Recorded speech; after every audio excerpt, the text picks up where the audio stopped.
पुओ को कैंसर, झील को दरकार किडनी, किछि शर्त रखी करिले विवाह आउ घटिला किछि एपरि।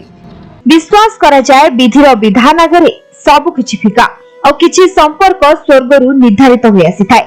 मृत्युर द्वार देशरु आशार किरण केवल बंचिबार बाट खोजुथिले महिला जनक, किंतु कैंसर पीड़ित को भेटिला परे बदली गला जीवन आउ एठी हारीगला रोग जीतीगला प्रेम। एमिति एक कहानी सुनिबाकू मिलिछि चीन जने 24 वर्षीय वांग जियांग वायरल प्रेम कहानी एबे समस्त को प्रेरणा जुगाउछि। वांग जियांग निज जीवन को रक्षा करबाकू विवाह करथिले, किंतु भाग्यर विडंबना एमिति जे से प्रेम करि बसिले। वांग यूरेमिया रोगरे पीड़ित थिले, जहा फଳରେ तांको किडनी काम करबा धीरे धीरे बंद कर दितला। डाक्टर तांको कहिथिले जदि से किडनी ट्रांसप्लांट न करंती तेबे से केवल गोटिए वर्ष ही बंची परिबे, किंतु महिला जनक बंचिबाकू चाहुथिले आ तांको पाखरे किडनी ट्रांसप्लांट करबाकू पर्याप्त परिमाणर पैसा नथिला। सेतिपई से चाहुथिले जणे कैंसर व्यक्ति को विवाह करी तांकर जत्न नेबे एवं से तांको शेष समय रे सियांकू किडनी देई परिबे।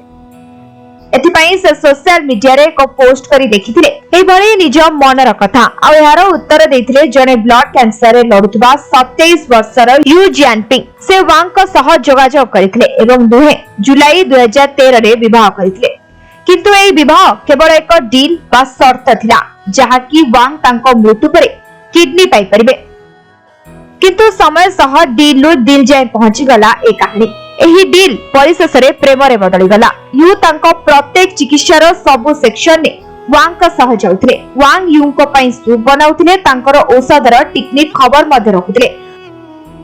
दुहे बहुत बुलुथिले।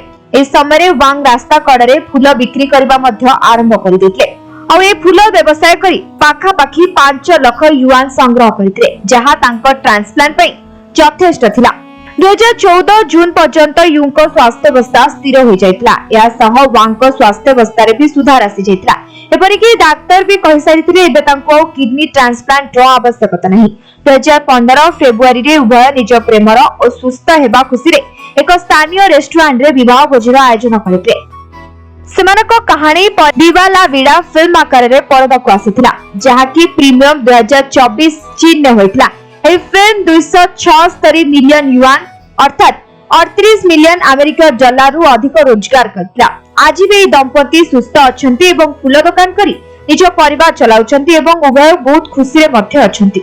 ब्यूरो रिपोर्ट, समय लाइव।